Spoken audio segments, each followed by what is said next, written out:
Well, without a doubt, the Silicon Road is becoming a Silicon Highway. This, once upon a time, was a journey that only a very few people took, like Bill Gates and Steve Jobs. But every year there are more and more of these individual entrepreneurs shaping our future. And that's what this revolution is about, is individual entrepreneurs building teams of people who are changing the world and changing our lives. What we're seeing is a whole new generation of Silicon pioneers heading down this road.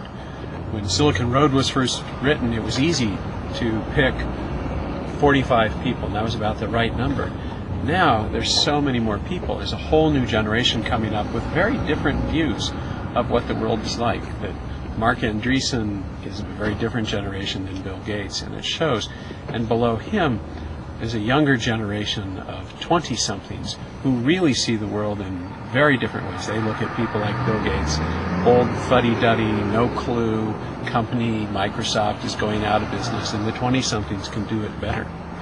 And in fact, that's what's interesting about this moment in time, where the dot-com revolution has now become the dot-bomb revolution as these companies go out of business.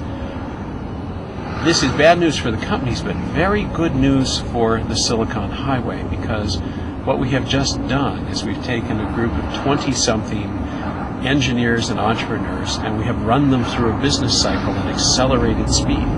It's a postgraduate program in entrepreneurship. And now they've been in these companies, they've gone up, they've gone down, they're now on the outside, and they're not going to go work for big companies. They're going to start the new small companies of their own. And in fact, what we may discover is that the dot-com revolution just led to the creation of probably the most important entrepreneurial generation we have seen in the last 4 or 5 generations. That very big changes and very big surprises are ahead on the Silicon Highway.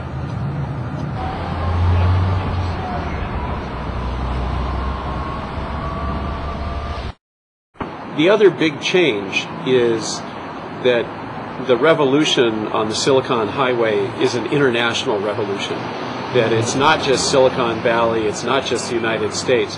What we're now seeing is this is happening all over the world. Japan, China, entrepreneurial centers are coming up everywhere. And that's why the e-faces now are very much international and very global.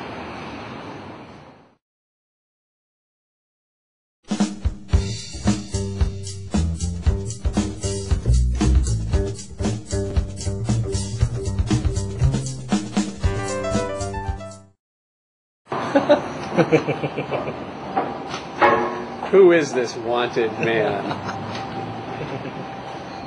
Caught taking bribes. Okay. Actually, no, there, better. Cover eyes, yes.